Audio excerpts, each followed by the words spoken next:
this fear, whether there is a disease or not. And fortunately, I think they're going to get something. They've been working on this for quite some time, and they've been trying to do gain-of-function research. And we ought to all go back and take a look at why our government is doing this. When they continued, they were told to shut down and to stop doing this after all the accidents that around 2013, 2014, they were reported so widely in the media. And so Congress got involved in that. They said, all right, we want you guys to stop. They didn't stop. Yeah. Instead, what they did was they continued this at UNC Chapel Hill. They gave $3.7 million to the Wuhan research to do this exact research, coronavirus in bats. And when the research was published from UNC Chapel Hill, you had a big outcry. People said, what's going on? I think it was 2015. This was supposed to have stopped a couple of years ago. And Francis Collins just said at the NIH, Fauci's boss said, no, we just decided that we'd continue doing this. They don't care what anybody says. They don't care what the Constitution says or the law or Congress or anybody. They're going to do whatever they want. Now, this has been a criminal organization for a very long time. Remember that Department of Health and Human Services and the National Institutes of Health and NIAID and CDC are criminal colluding parties. Yes. And I'm saying that word, and that's a heavy word, right? I'm not saying it lightly. Mm-hmm. The interesting way I define criminal is if there is a explicit law that you are explicitly violating. Yes. Right? For me, that's a crime. Right. Now, I understand that the intent goes into the criminality and the nature of everything else. I understand those things. But at the end of the day, this is a criminal organization.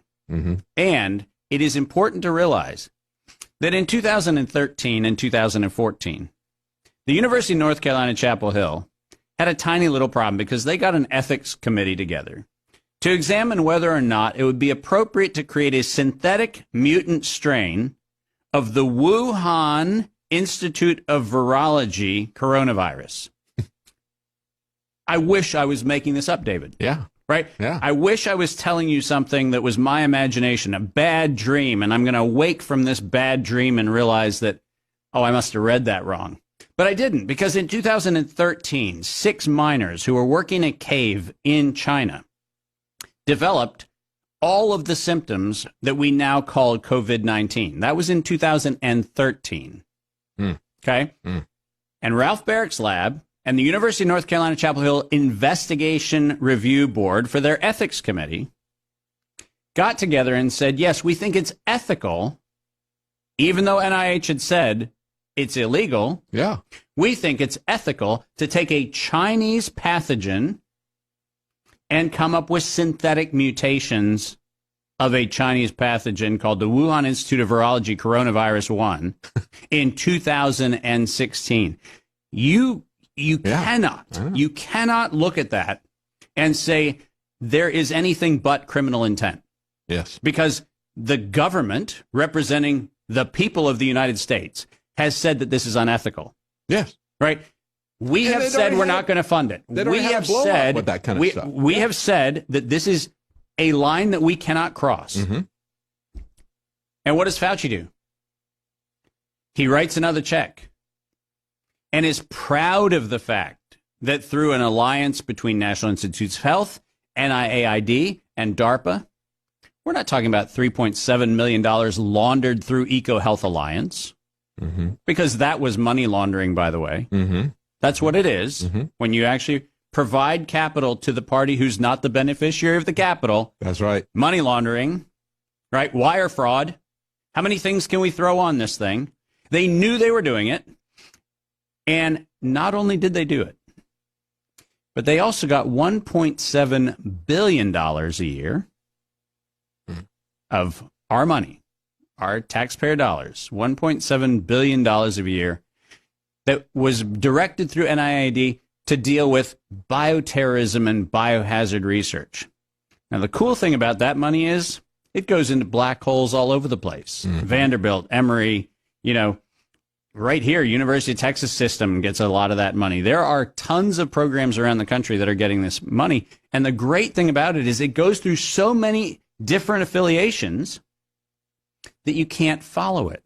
Yeah. But the best part about that news is that if Attorney General Barr was awake right now, he would realize that they handed him the case of a lifetime, right?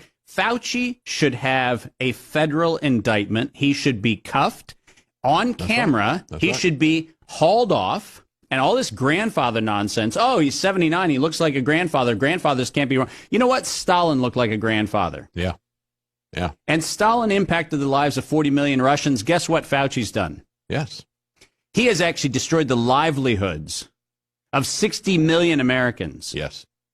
Destroying Right? the middle class. So, yeah. so when I get the emotional response of, oh, you can't beat up an old guy. Well, actually, I'm not beating up an old guy. I'm pointing out that a criminal, and once again, let's be precise. What is the crime? The crime is by sitting on 3 boards and being the director of funds. He has violated the Clayton Act of the United States. Mm-hmm. Now, he may have 1,000 reasons why he thinks it's justified, but it isn't. It's a violation of the law. That's right. And he should be cuffed. He should be tried. And I would add to everything else the fact that when you authorize a foreign pathogen to enter the United States after the U.S. government has said it is unethical to do gain-of-function research, that's intent. Yeah. That's premeditated. That's right. Somebody is actually using this criminal to act an unspeakable amount of terror on the U.S. and the global population. Mm-hmm. And they're using him because they know he's compromised. That's right. That's right. And he's getting away with it.